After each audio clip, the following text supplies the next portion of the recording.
ओम गणेशाय नमः। गणेश पुराण तीसरा अध्याय, पार्वती खंड का तीसरा भाग। विश्वकर्मा ने बारातियों को और दूल्हे के लिए नगर को अत्यधिक सुंदर व सुविधाजनक बना दिया। नारद जी ने ब्रह्मा जी से शिव जी के विवाह का वर्णन पूछा। ब्रह्मा ने कहा, नारद, तुम तो स्वयं ही भगवान शंकर के पास लग्न पत्रिका लेकर पहुंचे थे। शिव जी ने तुम्हारे द्वारा ही देवों, किन्नरों, गंधर्वों, अप्सराओं और को निमंत्रण देने का काम सौंपा था। सारे अतिथियों ने कैलाश पर पहुंच शिव जी को सजाया। शिव जी ने जब अतिथियों का स्वागत सत्कार किया, फिर सप्त मातृकाओं ने शिव जी को वर के रूप में सजाया। शिव जी के सर पर मुकुट और मुकुट पर चंद्रमा सुशोभित होने लगे। तिलक के स्थान पर तीसरा नेत्र शोभायमान होने लगा। दोनों कानों के में सर्प के कर्ण फूल सजे।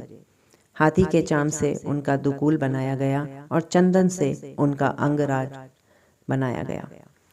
शिव शंकर को दूल्हे के रूप में सजाकर सब देवता, गंधर्व और बाराती आदि कैलाश पर्वत से चल पड़े। यह बारात अपने में विलक्षण थी, क्योंकि इसमें ब्रह्मा, विष्णु, इंद्र के अतिरिक्त अनेक सिद्ध, भूत, प्रेत, बेताल, ब्रह्म, राक्षस, यक्ष, किन्नर और अप्सराएं अकेले और अपने परिवारों के साथ सम्मिलित हुए थे। बारात जब हिमालय के नगर के समीप पहुंची तो पार्वती की माता मैना को बारात देखने की बहुत उत्सुकता रही। हे नारद, उस समय तुम ही पार्वती के परिवार की सहायता कर रहे थे। जैसे जैसे मैना प्रत्येक रूपवान सजे हुए पुरुष को देखती तो कहती, यही शिव है, और तब तुम ही कहते कि ये शिव नहीं। नारद, तुमने ही मैना को देव, गंधर्व, किन्नर और यक्ष इत्यादि का परिचय दिया और कहा कि ये सब तो शिव के बंधु बांधव हैं। शिव जी तो इनसे कहीं अधिक कांतिमान व रूपवान हैं। ऐसा सुनकर मैना अत्यधिक प्रसन्न हुई, पर जैसे ही मैना का साक्षात्कार शिव जी से हुआ तो वह हतप्रभ हो गई। शिव जी बैल पर सवार, 5 मुख वाले, 3 नेत्र वाले और शरीर पर भभूत धारण किए थे। ऐसे विचित्र रूप देखकर मैना मूर्छित हो गई। उनकी सखियां भी घबरा गईं और मैना को सेवा उपचार में लग गईं। जब मैना को होश आया तो वह रोने और विलाप करने लगी कि मेरी पुत्र की भाग्य में यही लिखा था।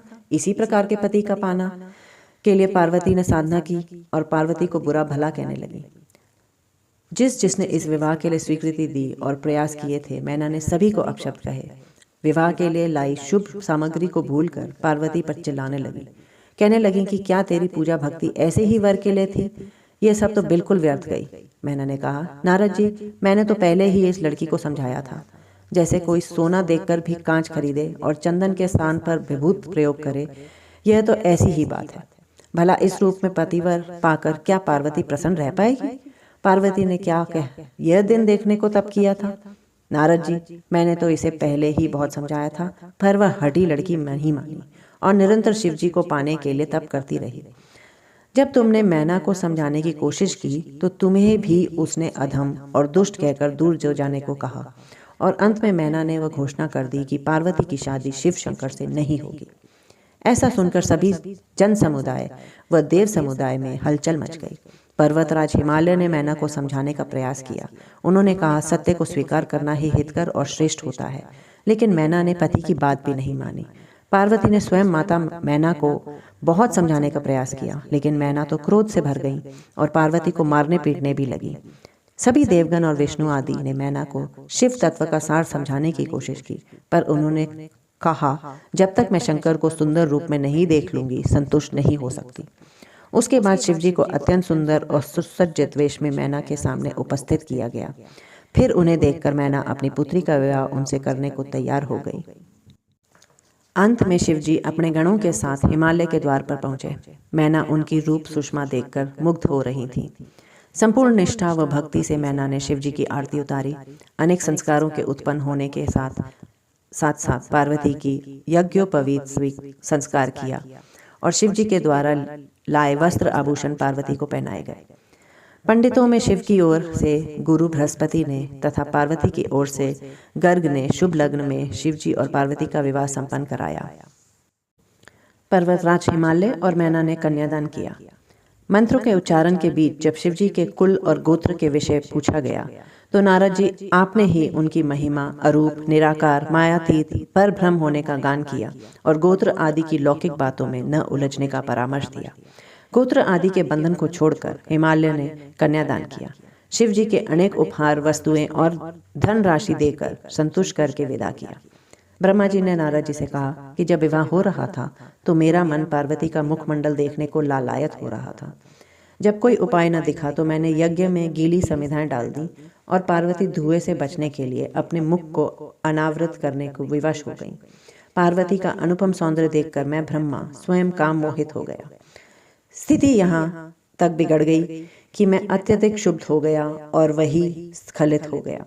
मेरा यह कर्म शिवजी से भी न छिप सका और शिवजी मुझे मारने को दौड़े, पर देवताओं के समझाने पर, स्तुति करने पर शिवजी शांत हो गए। किंतु हे नारद, मेरा अंश धरती पर गिर गया और सहस्त्र कणों में विभाजित हो गया। इससे सहस्त्रों बालखिल्य ऋषि उत्पन्न होकर तत्काल मुझे माता पिता कहने लगे। पर नारद, तुम सारी स्थिति से बहुत क्रोधित हुए और कुपित होकर उन ऋषियों को गंधमादन पर्वत पर तपस्या करने के लिए भेज दिया। शिवजी मुझसे, ब्रह्मा से भी रुष्ट थे, इसलिए मैं शिवजी की एकनिष्ठ भक्ति करने लगा तो शिवजी मुझ पर प्रसन्न हुए और प्रसन्न होकर सृष्टि रचना करने का मुझे वरदान दिया। फिर मेरा विवाह सांसारिक से संपन्न कराया। उसी समय रति भी वहां आ गई और शिवजी से प्रार्थना की कि अपनी भस्मीभूत से उसके पति कामदेव को जीवित कर दे। शिवजी ने प्रसन्न होकर अपनी भस्मी कामदेव पर डाली और कामदेव पुनः प्रकट हो गए।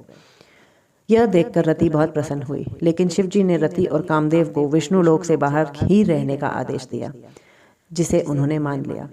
शिवजी और पार्वती के विवाह के सारे कार्य संपन्न होने के बाद बारात कैलाश पर्वत पर आ गई और सारे बाराती शिवजी की अनुमति लेकर अपने अपने स्थान पर वापस लौट गए और पार्वती अपने परमेश्वर शिव के साथ आनंद से दिन बिताने लगी। यहीं पर पार्वती खंड, जो तीसरा अध्याय है गणेश पुराण का, समाप्त होता है।